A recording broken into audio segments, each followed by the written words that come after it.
Hello everyone, how are you doing today? I'm Muad from Neo Spectra English Course. Dengan teman-teman mengklik video ini, itu artinya teman-teman sedikit atau banyak memiliki ketertarikan untuk belajar lebih jauh apa itu TOEFL PBT. Oke, pertanyaannya, apa itu TOEFL PBT?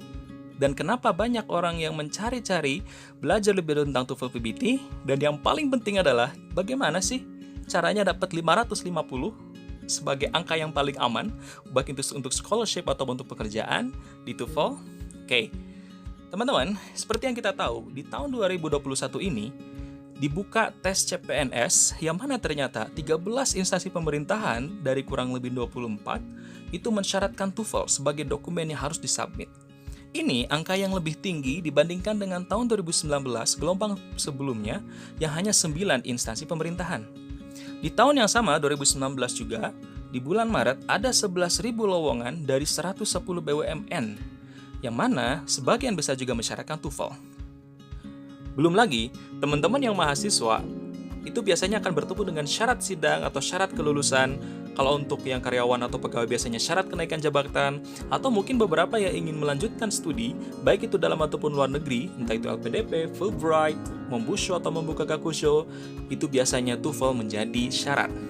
Oke, yang jadi masalah adalah kebanyakan yang mau mengambil tes itu belum siap.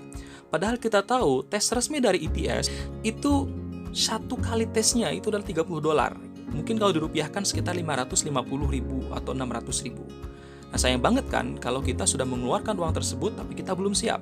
Jadi teman-teman, apa sih yang akan teman-teman dapatkan atau belajar apa aja sih kalau teman-teman gabung ke program ini? Ada 3 section. Yang pertama itu adalah listening comprehension. Di sini teman-teman akan mendapatkan 50 soal dalam waktu 35-40 menit. Targetnya itu adalah teman-teman menguasai semua jebakan yang ada di listening. Baik itu di part A, part B, ataupun part C. Part A saja ada 17 jebakan teman-teman. Dan lagi teman-teman akan belajar tentang American accent. Di sini teman-teman belajar tentang aksen Amerika karena kita tahu TOEFL ini dari USA. Oke, sebagai contoh di recording ada speaker bilang gini teman-teman. He's had a lot on his mind. Saya ulangi sekali lagi. He's had a lot on his mind. He's had a lot on his mind. Ini kalau kita cepetin kayaknya kok ribet banget gitu ya. Ternyata setelah kita tahu bahwa jika ketemu vowel dibaca di American accent, maka kita akan tahu bahwa itu adalah he has had a lot on his mind. Nah, ini yang disebut dengan American accent. Oke, selanjutnya ada juga di section kedua yaitu structure and written expressions. Jumlah soalnya ada 40, waktunya itu hanya 25 menit. Bayangkan teman-teman, 25 menit itu artinya satu soal itu kurang dari 1 menit. Lebih tepatnya 36 detik. Karenanya kita punya target.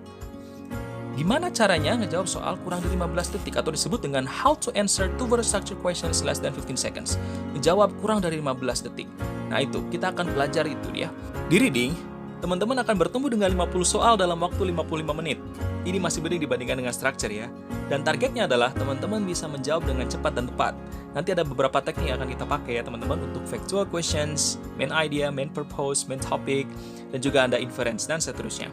Oke, selain belajar online, kami juga sebetulnya ada program offline atau tatap muka langsung dan juga mengadakan kerjasama ke beberapa instansi, perusahaan, atau mungkin BEM atau himpunan yang memang membutuhkan bahasa Inggris khususnya TOEFL. Oke, jadi teman-teman bagi yang penasaran ingin merasakan sensasi belajar seperti mereka bisa ikut ke program ini. Terakhir, remember this. Kami percaya bahwa setiap orang itu memiliki potensi yang sama untuk belajar suatu bahasa apapun itu. Yang terpenting adalah menemukan metode yang benar dan guru yang tepat untuk mempelajarinya. So, I'll see you the next time. Have a nice life and bye-bye.